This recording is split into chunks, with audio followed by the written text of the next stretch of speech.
నమస్తే.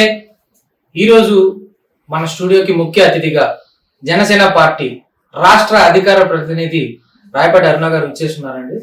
జనసేన పార్టీ పొత్తులోకి వచ్చిన తర్వాత ఒక కూటమిగా ఏర్పడిన తర్వాత జరుగుతున్నటువంటి విషయాలని మేడం గారి వాయిస్తో తెలుసుకుందాం. మేడం నమస్తే. మేడం నమస్తే. జనసేన పార్టీ బీజేపీ పార్టీతో పొత్తు పెట్టుకున్న తర్వాత పరిణామాలు ఎలా ఉన్నాయి? యాక్చువల్ గా పొత్తులు అనేవి ఈసారి పార్టీల కోసం కన్నా కూడా ప్రజల కోసమే వెళ్ళారండి క్లియర్ గా. ఎందుకంటే స్టేట్ మరీ బాగు చేయలేని పరిస్థితుల్లోకి ఆర్థికంగా అలాగే లా అండ్ ఆర్డర్ ఇష్యూస్ పరంగా ఈ మాదక ద్రవ్యాలు వీటికి సంబంధించి ఎన్నో అంశాల్లో దారుణమైన పరిస్థితికి పడిపోతుంది రాష్ట్రం. వీటన్నిటిని కంట్రోల్ చేయాలి అంటే ఇప్పుడున్న ప్రభుత్వాన్ని కట్టడి చేయడం, అలాగే ఆ వైఎస్ఆర్సీపీ పార్టీని రాజకీయాల నుంచి, ఆంధ్ర రాష్ట్ర రాజకీయాల నుంచి దూరంగా పెట్టడమే ఇంపార్టెంట్. కాబట్టి ప్రజలకు మంచి జరగాలి అంటే యాంటీ గవర్నమెంట్ ఓట్ అనేది స్ప్లిట్ అవ్వకుండా అన్ని పార్టీలు కలిసి ప్రజల కోసం వెళ్లాలన్న ఎజెండాతో పొత్తుల్లోకి వెళ్లారు. కాబట్టి పొత్తులోకి వెళ్ళిన తర్వాత పొలిటికల్ గా ఎలాంటి డిస్టర్బెన్సెస్ ఉన్నా అవన్నీ సరి చేసుకోవాల్సిన బాధ్యత అన్ని పార్టీల నుంచి అధిష్టానాలు తీసుకొని సరి చేసుకుంటారని, ప్రజల్లో మాత్రం దీని గురించి ఎక్కడ చర్చ లేదు. వాళ్ళకి కావాల్సింది మాకు ఏ ప్రభుత్వం ఎలా వచ్చింది అనేది ఏ సామాన్యుడికి అవసరం లేదు. వచ్చిన ప్రభుత్వం మాకు ఏం చేసిందంటే ఏ సామాన్యుడికి అవసరం. దాన్ని బట్టి రేపు పొద్దున వచ్చి కూటమి అధికారంలోకి వచ్చిన తర్వాత మాకు ఏం చేస్తారనే దాని మీద ప్రజలు కాన్సన్ట్రేషన్ పెట్టుకుంటున్నారు తప్ప కూటమిగా వచ్చారా సింగిల్ గా వచ్చారా అనేది ఏ సామాన్యుడు ఆలోచించట్లేదు. కాబట్టి పొత్తుల వల్ల పార్టీలకు ఎలాంటి ఇబ్బంది లేదు. ఈ పొత్తుల వల్ల ఇబ్బంది కలుగుతున్న పార్టీ ఏదైనా ఉందంటే వైఎస్ఆర్సీపీ పార్టీ మాత్రమే. కానీ కొంతమంది విమర్శకులకి మీరు ఖచ్చితంగా సెంటర్ ఆఫ్ ది పాయింట్ అవుతున్నారు మేడం. ఎందుకంటే 2019లో టీడీపీతో జత కలిసి, తర్వాత ఎన్నికలైన తర్వాత విడిపోయి, తర్వాత బీజేపీతో కలిసి, తర్వాత ఇప్పుడు మళ్ళీ టీడీపీతో కలవడం అనేది ఈ యొక్క ఆ జర్నీని విమర్శించే వాళ్ళకి ఖచ్చితంగా అవకాశం ఇచ్చినట్టే కదా.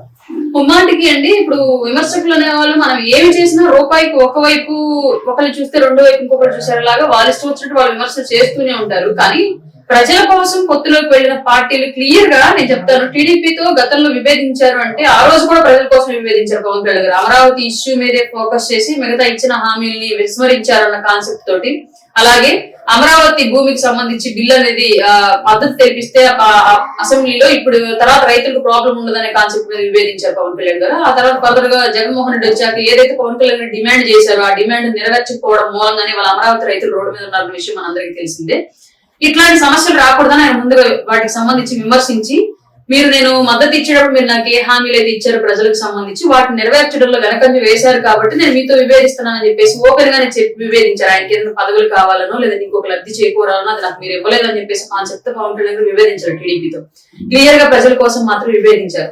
ఆ తర్వాత బీజేపీతో పొత్తు అనే కాన్సెప్ట్ వచ్చినప్పుడు బీజేపీతో ఇప్పటికీ పొత్తులోనే ఉన్నాం. బీజేపీతో ముందు కూడా పొత్తులో ఉండాలని కోరుకుంటున్నాం. కారణం ఏంటి అంటే బీజేపీ సెంటర్ లో ఇంకొక 10 years పాటు కూడా బీజేపీ ఉండే వేస్ పొలిటికల్ గా దేశంలో కనిపిస్తుంది.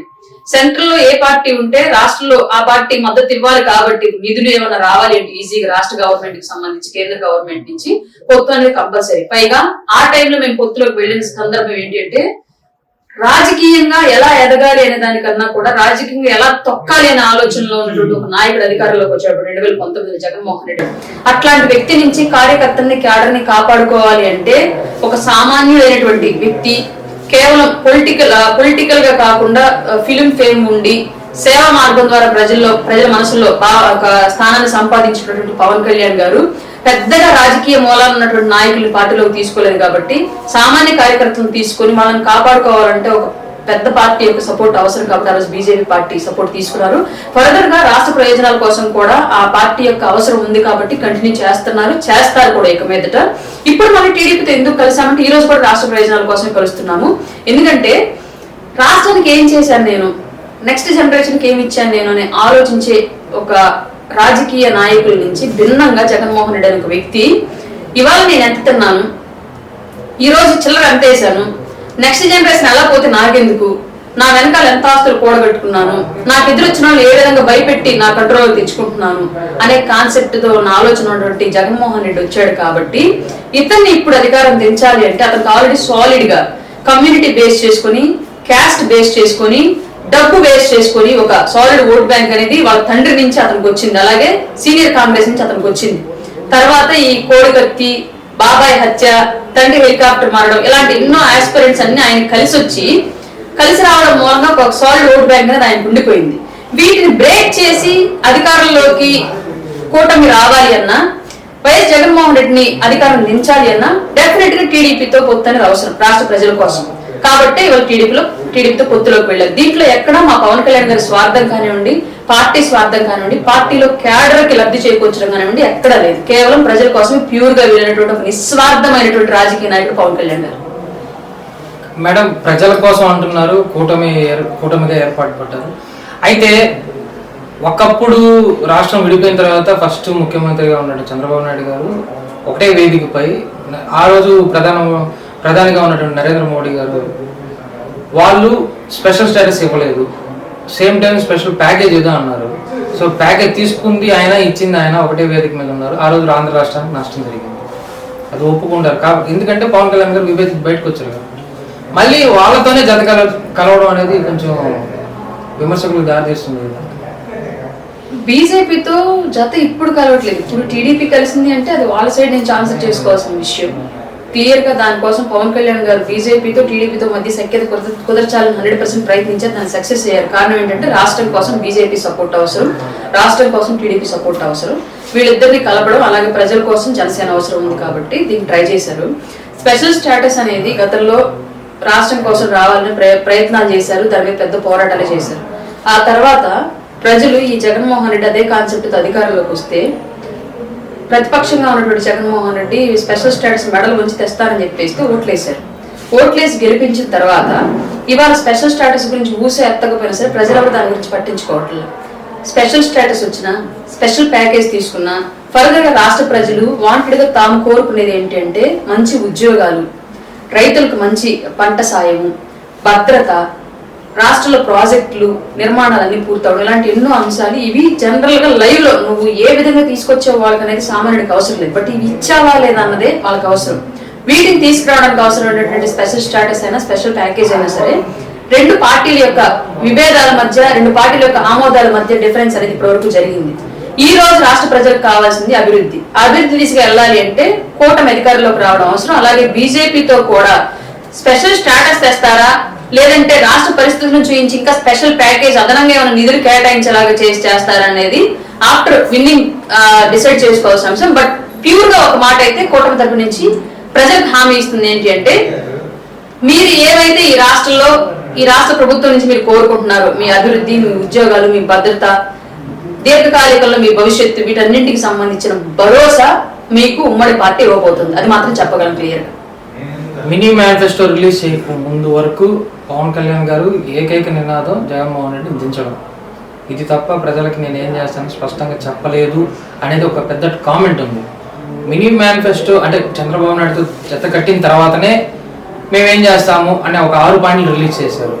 కేవలం జగన్మోహన్ రెడ్డి గారిని అటాక్ చేయడం కోసమే పార్టీ పెట్టినట్టుగా ఆయన శైలి ఉందనేది ఒక పెద్ద కామెంట్. దీనికి మీరేమంటారు? ముమ్మాటికి నేను దీన్ని వ్యతిరేకిస్తానండి. రాష్ట్రంలో ఆడబిడ్డలు మిస్ అయ్యారని చెప్పేసి పవన్ కళ్యాణ్ గారు ఫస్ట్ పాయింట్ రైజ్ చేశారు. రైజ్ చేసింది ఎవరి వల్ల మిస్ అయ్యారు? డేటా కలెక్ట్ చేయడం వల్ల, ఆ డేటాలో ఉన్నటువంటి లోపాలను అక్రమార్కులు ఎవరైతే ఉన్నారో వాళ్ళు యూజ్ చేసుకోవడం వల్ల మహిళలు మిస్ అవుతున్నారు. పోలీస్ డిపార్ట్మెంట్ లో కూడా దానికి సంబంధించి పూర్తి సమాచారం లేకుండా, దాని మీద పూర్తిగా నిఘా అనేది పెట్టకుండా, కంట్రోల్ అనేది లేకుండా పోతుంది. పోలీస్ వ్యవస్థ పూర్తిగా ప్రతిపక్షాలను కట్టడి చేయడానికి పరిమితమైంది తప్ప నేరాలను కంట్రోల్ చేయడానికి వాళ్ళ దగ్గర సమయము, సిబ్బంది లేని పక్షంలో దీన్ని మహిళలు మిస్ అవడానికి, ఈ ప్రాసెస్ అంతటి జరగడానికి కారణం ఎవరు అంటే జగన్మోహన్ రెడ్డి క్లియర్ గా. ఎందుకంటే వాలంటీర్ల ద్వారా పర్సనల్ డేటాకి సేకరిస్తుంది జగన్మోహన్ రెడ్డి. అక్కడి నుంచి హైదరాబాద్ లో ఉన్నటువంటి ఒక వ్యవస్థకి డేటా మొత్తం చేరవేస్తుంది జగన్మోహన్ రెడ్డి. ఆ పోలీసుల మీద విపరీతమైన ఒత్తిడి తీసుకొచ్చి ప్రతిపక్షాలను కట్టడి చేయడానికి వాళ్ళ జీవితకాలంతో ఉపయోగించాలా చేస్తుంది జగన్మోహన్ రెడ్డి. సరైన వ్యవస్థని ఇప్పటి వరకు ప్రజల కోసం వినియోగించకుండా అతని పర్సనల్ నీడ్స్ మాత్రమే యూజ్ చేసుకోవడం జగన్మోహన్ రెడ్డి. కాబట్టి ఈ మహిళల మిస్సింగ్ అనే కాన్సెప్ట్ మీద టార్గెట్ చేయాల్సింది ఎవరిని? జగన్మోహన్ రెడ్డి. అలాగే రైతుల మరణాలు, గత ప్రభుత్వం ఉన్నప్పుడు స్వల్ప సంఖ్యలో ఉన్నటువంటి మరణాలు జగన్మోహన్ రెడ్డి చేత తీవ్ర స్థాయిలో పెరిగిపోయాయి. కౌలు రైతుల ఆత్మహత్యలు అనేవి పెరిగిపోయాయి, గతంలో ఎప్పుడు లేనంత విధంగా పెరిగిపోయాయి. దీనికి సంబంధించి రైతులకి కేంద్ర ప్రభుత్వంతో సంబంధం లేకుండా రాష్ట్ర ప్రభుత్వం నుంచి 12,000 ఇస్తానని చెప్పేసి హామీ ఇచ్చింది జగన్మోహన్ రెడ్డి. ఆ హామీని విస్మరించింది జగన్మోహన్ రెడ్డి. సమయానికి పంట కొనంది జగన్మోహన్ రెడ్డి. కనీసం గోధుమ సంచులు కూడా ప్రొవైడ్ చేయలేని పరిస్థితుల్లో వెళ్ళింది జగన్మోహన్ రెడ్డి. రైతుల మరణాల గురించి ఎవరు టార్గెట్ చేయాలి? అప్పుడు జగన్మోహన్ రెడ్డి టార్గెట్ చేయాలి. ఇలా ఎన్ని అంశాలు అయితే రాష్ట్రంలో ఇవాళ ఒక తీవ్ర స్థాయికి వెళ్ళిపోయినాయి ప్రజలు హింసించేలాగా, వాటన్నిటికీ కారణం జగన్మోహన్ రెడ్డి కాబట్టి, అతని అసమర్థ పరిపాలన కాబట్టి అతన్ని టార్గెట్ చేశారు పవన్ కళ్యాణ్ గారు. అధికారంలో ఉన్న పార్టీని కాకుండా ఇంకెవరిని టార్గెట్ చేయాలి పవన్ కళ్యాణ్ గారు? దానికి ప్రభుత్వాన్ని టార్గెట్ చేశారు. కానీ జగన్మోహన్ రెడ్డి గారు ప్రతి ఒక్కరు పాకెట్లోకి వెళ్ళిపోయాడు ఆర్థికంగా. ప్రతి ఒక్కరికి ఇంటింటికి లక్షలు అమౌంట్లు ఇచ్చుకుంటూ, అది సంక్షేమం కింద అందరినీ మార్కెటింగ్ చేసినటువంటి మాట చెప్తున్నారు కూడా, అంటే ప్రతిపక్షాలు. అయితే దీన్ని ఎదుర్కొని మీరు ఏ విధంగా ప్రజల్లోకి వెళ్ళగలరు? సింపుల్ అండి, మీరు అన్నారు ఇప్పుడు ప్రతి ఒక్కరు పాకెట్ లోకి జగన్మోహన్ రెడ్డి వెళ్ళాడని చెప్పేసి.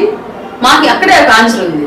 రూపాయి పాకెట్ లోకి వెళ్ళిపోయి పాకెట్ కింద నుంచి 100 రూపాయలు బయటకు వెళ్ళిపోయాడు జగన్మోహన్ రెడ్డి. ఈ విషయం ప్రజలందరికీ తెలుసు. ఒక పథకం పేరుతోటి 10 రూపాయలు ఇచ్చి పెంచిన ధరలు, వేసిన ట్యాక్స్లు, కొనని ధాన్యాలు, అలాగే విస్మరించిన హామీలు, ఇవ్వని ఉద్యోగాలు, వెయ్యని రోడ్లు, పూర్తి చేయని ప్రాజెక్టులు, వీటన్నింటి రూపంలో వేల లక్షల రూపాయలు జేబు కింద నుంచి లాగేస్తున్నాడు జగన్మోహన్ రెడ్డి. ఇది చాలు మాకు. అయితే వాలంటీర్ల మీద గతంలో పవన్ కళ్యాణ్ గారు చేసిన విమర్శలు అయితే ఏదైతే ఉన్నాయో, ఆ రోజు వాలంటీర్లు కూడా తిరిగి పవన్ కళ్యాణ్ గారిని విమర్శించారు. కానీ ఈరోజు అదే వాలంటీర్లు ఒక్కొక్కరుగా సస్పెండ్ అవుతూ వస్తున్నారు. దీని మీద మీరు కామెంట్? వాలంటీర్లు అందరూ కూడా ఆ రోజు పవన్ కళ్యాణ్ గారిని విమర్శించలేదు. ఎవరో కొంతమంది జనసేనకి వ్యతిరేకంగా, అలాగే జగన్మోహన్ రెడ్డికి తాళం వేసి కొంతమందిని మాత్రమే యూజ్ చేసుకుని అట్లాంటి పనులు చేశారు తప్ప, ఆ టైంలోనే మాకు చాలా మంది వాలంటీర్లు కాంటాక్ట్ అయ్యారు. మాకి కాంటాక్ట్లో వచ్చారు డైరెక్ట్ గా. మా దగ్గర నుంచి డేటా తీసుకున్న మాట నిజమేనండి, మమ్మల్ని ఇసిగిస్తున్నారు, ఇంకా అసలు మాకు ఇస్తున్న జీతం 5,000 అయితే మమ్మల్ని రకరకాల పనులకు వాడుకుంటున్నారు, వేరే పనికి వెళ్ళలేకపోతున్నాము, అలాగని ఇదే కంప్లీట్ గా చేసినా సరే మాకు జీతాలు పెరగని పరిస్థితి, ఇట్లా ఎన్నో రకాల ఇబ్బందులు మాకు ఉన్నాయి, మమ్మల్ని ఉద్యోగులుగా చేర్చి ప్రతిపక్షాలకి మమ్మల్ని టార్గెట్ అయ్యేలాగా చేశాడు, సొంత పార్టీ వాళ్ళు మమ్మల్ని హెరాస్ చేస్తున్నారు, ప్రతి లోకల్ నాయకుడు మమ్మల్ని పెత్తనం చేస్తారు, మాకు ఇది హెరాస్మెంట్ లాగా ఉందని చెప్పేసి అప్పట్లో చాలా మంది వాలంటీర్లు మమ్మల్ని కాంటాక్ట్ అయ్యారు. అలాగే ఇవాళ కూడా చాలా మంది ఎప్పుడు వైసీపీ దిగిపోయిద్దా అని ఎదురు చూస్తున్న వాలంటీర్లు ఎక్కువ మంది ఉన్నారు. ఎందుకంటే 5,000 జీతం అనేది వాళ్ళ లైఫ్ లో ఏ విధంగా సరిపోదు. ఇప్పుడు వీడు తిప్పుతారు పనులకి, దగ్గరలో టౌన్ ఏదంటే ఆ టౌన్ 10 సార్లు తిరగాలి, లోకల్ నాయకుడు ఎక్కడ ఉంటాడు వాడి దగ్గర 10 సార్లు తిరగాలి, లబ్ధిదారులు ఎవరుంటారు వాళ్ళ దగ్గరికి పదే వీళ్ళు రకరకాలుగా ఆ పార్టీ వాళ్ళకి ఇచ్చారా, ఈ పార్టీ వాళ్ళకి ఇచ్చారా, వాళ్ళకి ఎందుకు ఇచ్చారు, వీళ్ళకి ఎందుకు ఇవ్వాలని రకరకాల లోకల్ నాయకులు పెత్తనం చేస్తుంటారు. ఈ పెత్తనం ద్వారా వాళ్ళు తిరుగుడికే 5,000 సరిపోవట్లేదంట ఛార్జీలకు కూడా. అట్లాంటప్పుడు ఆ ఉద్యోగం ఎందుకంటే వాళ్ళు ఇంకో పనికి వెళ్ళడానికి కష్టం. ఎక్కడో పనిలో ఉన్నప్పుడు ఎవరో ఫోన్ చేస్తాడంట లోకల్ నాయకుడు, మేము వాళ్ళ చెప్పాం కదా నీకు ఎందుకు చేయలేదు, మేడం ఇమీడియట్ గా అంటాడు. ఇట్లాంటి సిచ్యువేషన్స్ అన్ని వాళ్ళు ఫేస్ చేస్తున్నారు. కాబట్టి ఈ ప్రభుత్వం దిగిపోవాలి, నెక్స్ట్ వచ్చే ప్రభుత్వం మంచి జీతం ఇచ్చే ఉద్యోగం వాళ్ళకి కల్పించాలని చెప్పేసి వాళ్ళ వాలంటీర్లు ఎక్కువ ఎదురు చూస్తూ ఉన్నారు. కాబట్టి ఇవాళ ఈ ప్రభుత్వం చేస్తున్న తప్పులు కూడా పాపం వాళ్ళే బలవుతూ ఉన్నారు. నిన్న మొన్నటి వరకు స్థానికంగా ఉన్న ఆపోజిట్ పార్టీలు, లబ్ధిదారుల ద్వారా పనులు తిరిగి వాలంటీర్లే ఇవాళ ఈ ప్రభుత్వం చెప్పే పనులు చేస్తూ సస్పెండ్ అవుతుంది వాలంటీర్లు. అన్ని రకాలుగా కూడా వాలంటీర్లు టార్గెట్ చేయబడ్డారు ఈ ప్రభుత్వంలో. కాబట్టి వాళ్ళు ఎదురు చూస్తున్నారు ఈ ప్రభుత్వం దిగిపోతే బాగుంటుంది తొందరగా. యువత వైఎస్ఆర్సీపీ ప్రభుత్వంలో యువత బాగా డ్యామేజ్ అయింది.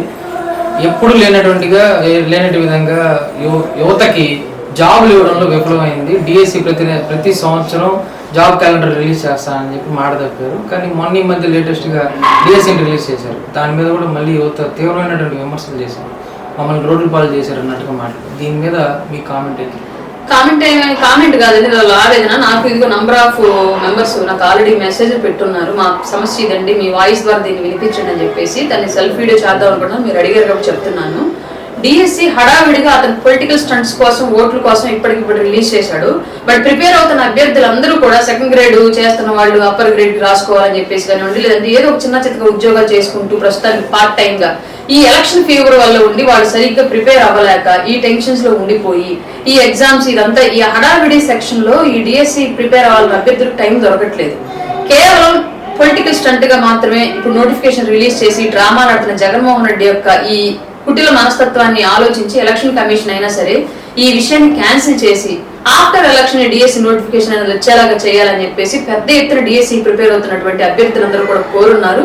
ఈ విషయం కనుక ఫర్దర్ గా పెద్దవాళ్ళ దగ్గరికి వెళితే దయచేసి దీని మీద చర్యలు తీసుకొని ఈ డిఎస్సి నోటిఫికేషన్ నిలుపుదల చేసి ఆఫ్టర్ ఎలక్షన్ దీన్ని విడుదల చేయాలని చెప్పేసి అయితే నేను ఆ డిఎస్సి అభ్యర్థుల తరఫున రిక్వెస్ట్ చేస్తున్నాను. సార్ పెద్ద ఎత్తున వాళ్ళందరి వాయిస్ ఇది మా దగ్గరకు వచ్చింది, అధిష్టానం దృష్టికి కూడా అంటే పవన్ కళ్యాణ్ దృష్టికి కూడా తీసుకెళ్ళమని చెప్పేసి పెద్ద ఎత్తున నాకు మెసేజ్లు, వాట్సాప్లు, ట్విట్టర్లో మెసేజ్లు పెట్టున్నారు చాలా మంది.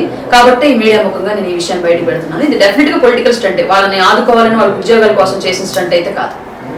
గత కొన్ని సంవత్సరాలుగా ప్రతి ప్రభుత్వం ఎలక్షన్లో అంటే ప్రభుత్వ మాకు అధికారం రావాలి అని అంటే సంక్షేమం కింద దీని మీద మీరు ఎలా స్పందించబోతున్నారండి? ఇది మంచిదని అంటారా ఈ పద్ధతులు?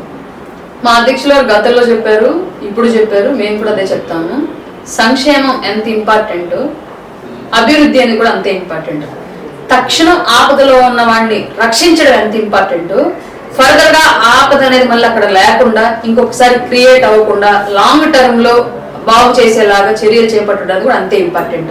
అందులో భాగంగానే ఇవాళ ఆకలిగా ఉన్న వాడికి సంక్షేమ పథకాల పేరుతో అన్నం పెడుతున్నారు, దాన్ని మేము కాదనట్ల. కానీ మళ్ళీ ఆకలి అయితే నీ వైపు వచ్చి చేతులు జోడించకుండా నువ్వు ఆకలి తీర్చడానికి మళ్ళీ ఇంకొకటి దగ్గరికి వెళ్ళి అప్పుల పేరుతో చేతులు జోడించి మళ్ళీ ఆ భారాన్ని తీసుకొచ్చి ఆకలితో ఉన్న వాడి నెత్తి మీద మోపకుండా రాష్ట్రంలో సంపద ఏ విధంగా సృష్టించగలవు, దీర్ఘకాలికంగా రాష్ట్రానికి ఆదాయం వచ్చే ప్రణాళికలు ఎలాంటివి చేయగలన్న దాని మీద ఏ నాయకత్వం అయినా సరే కాన్సన్ట్రేట్ చేయాలి.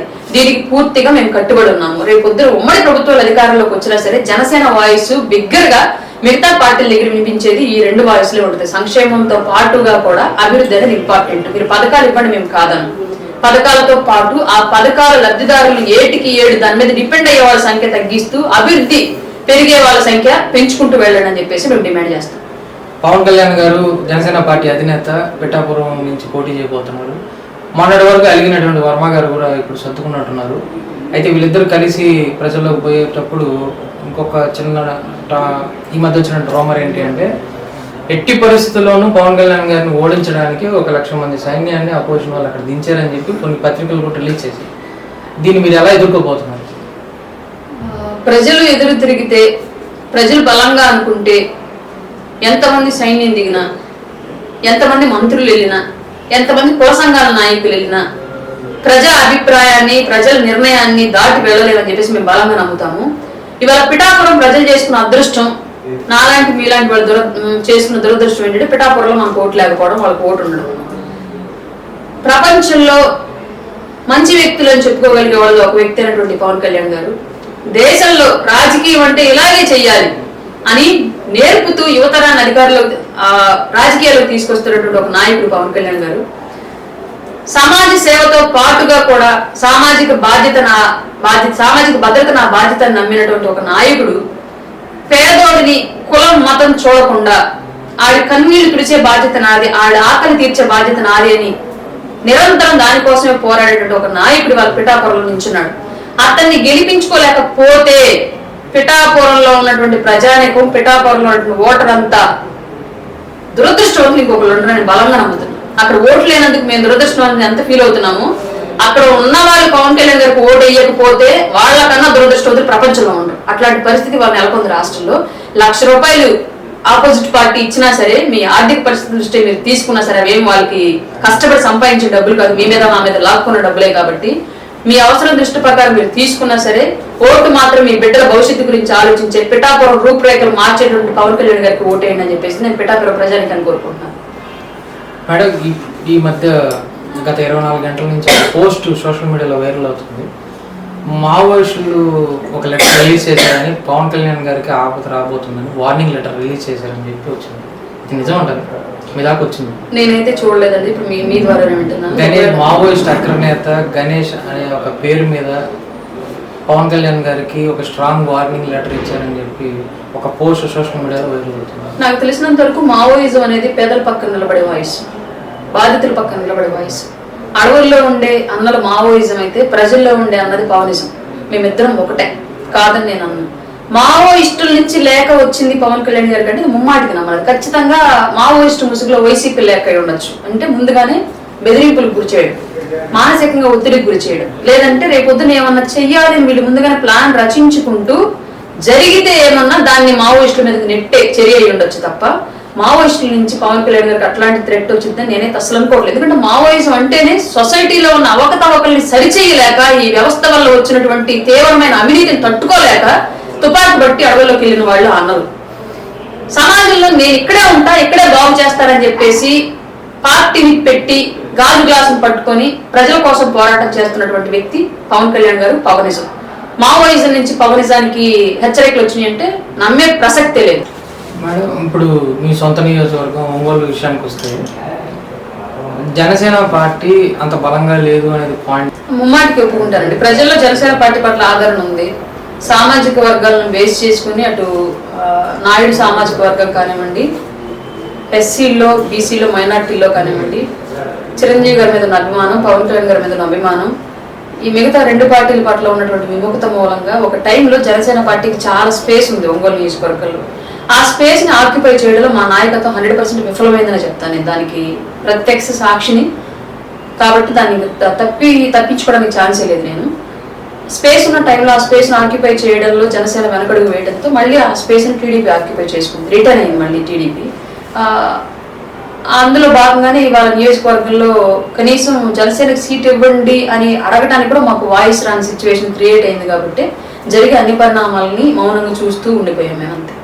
ఈరోజు నాయకులు అంటే జనసేన పార్టీ నాయకులు ఉన్నా లేకున్నా అధినేత మీద ఇష్టంతోనూ అధినేత మీద అభిమానంతోనూ ఓట్ బ్యాంకింగ్ అధినేత ఎవరికి చెప్తే వాళ్ళకి వేయడానికి సిద్ధంగా ఉన్నారు.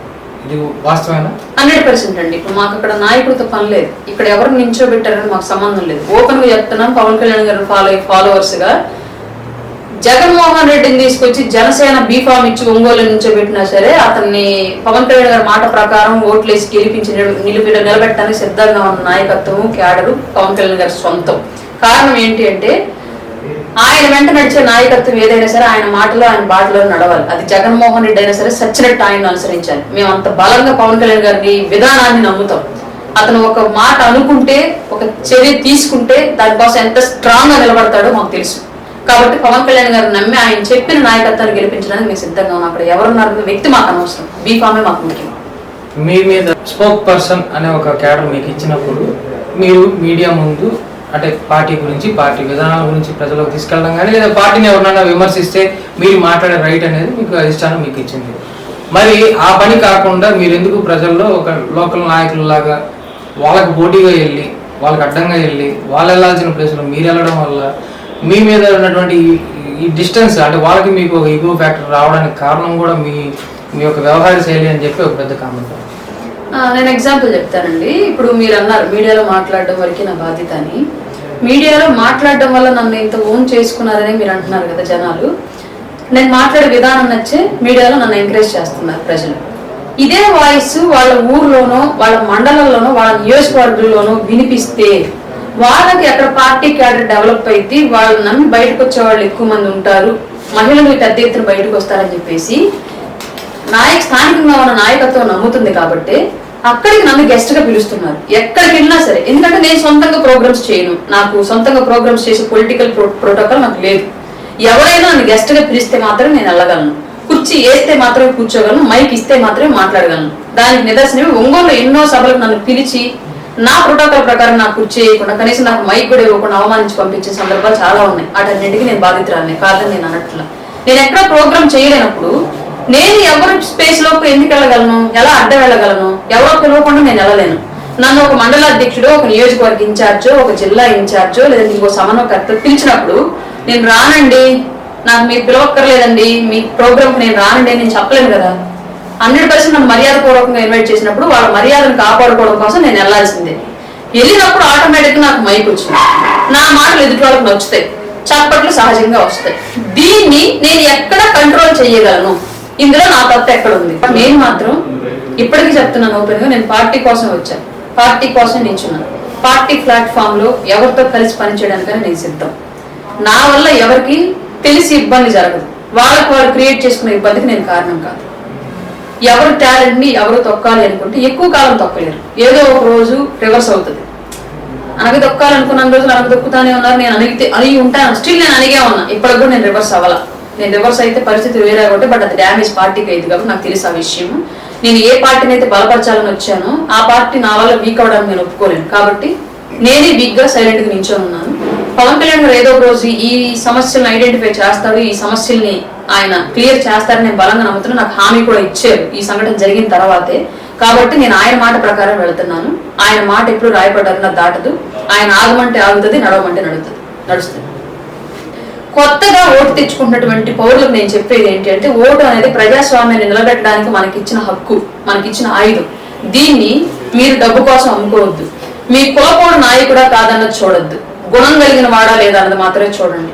మీకు సొంతంగా ఏదో ఒక లబ్ధి చేస్తాడా అతనికే వేద్దామని ఆలోచించండి. వ్యవస్థ మొత్తం బాగుంటే బాగుండే వ్యవస్థలో మీ కుటుంబం కూడా ఉంటుంది అన్న విషయం గుర్తుపెట్టుకోండి. కాబట్టి నిజాయితీ పరుడైన నాయకుడికి, కులం చూడకుండా అన్ని కులాలను ఆదరించే నాయకుడికి, నీ ఒక్క ఇంటికే లబ్ధి చేకూర్చేవాడు కాకుండా నీతో పాటు సమాజంలో ఉన్న అందరి ప్రజల యొక్క సమాన అభివృద్ధి గురించి ఆలోచించే నాయకుడికి చూసి ఓటేయండి అని మాత్రం చెప్తున్నాను.